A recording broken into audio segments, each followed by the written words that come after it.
വഴിമുടക്കി സമ്മേളനങ്ങളും പ്രതിഷേധവും നടത്തിയതിന് നേതാക്കൾക്കെതിരെ കർശന നടപടിയുമായി ഹൈക്കോടതി. CPM സംസ്ഥാന സെക്രട്ടറി MV ഗോവിന്ദൻ, CPI സംസ്ഥാന സെക്രട്ടറി ബിനോയ് വിശ്വം, എറണാകുളം DCC അധ്യക്ഷൻ മുഹമ്മദ് ഷിയാസ് എന്നിവർ കോടതിയിൽ നേരിട്ട് ഹാജരാകാനാണ് നിർദ്ദേശം.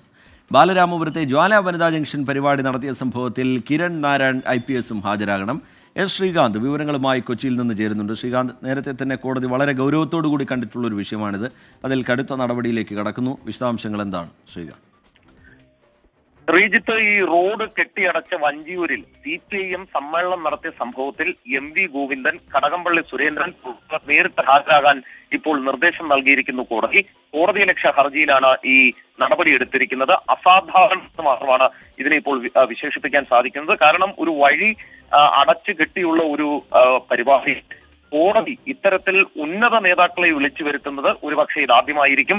വഴിയടച്ച സെക്രട്ടേറിയറ്റിൽ ജോയിന്റ് കൗൺസിൽ നടത്തിയ സമരത്തിൽ നേരിട്ട് കോടതിയിൽ ഹാജരാകണം. ബാലരാമപുരത്തെ ജ്വാല വനിതാ ജംഗ്ഷൻ പരിപാടി നടത്തിയ സംഭവത്തിൽ കിരൺ നാരായൺ IPS നേരിട്ട് ഹാജരാകണം. കൊച്ചി കോർപ്പറേഷന് മുന്നിൽ കോൺഗ്രസ് ഫുട്പാത്ത് കയ്യേറി നടത്തിയ സമരത്തിൽ DCC അധ്യക്ഷൻ മുഹമ്മദ് ഷിയാസ് നേരിട്ട് ഹാജരാകണം. ഇവരെല്ലാം എത്തേണ്ടത് 10-നാണ്.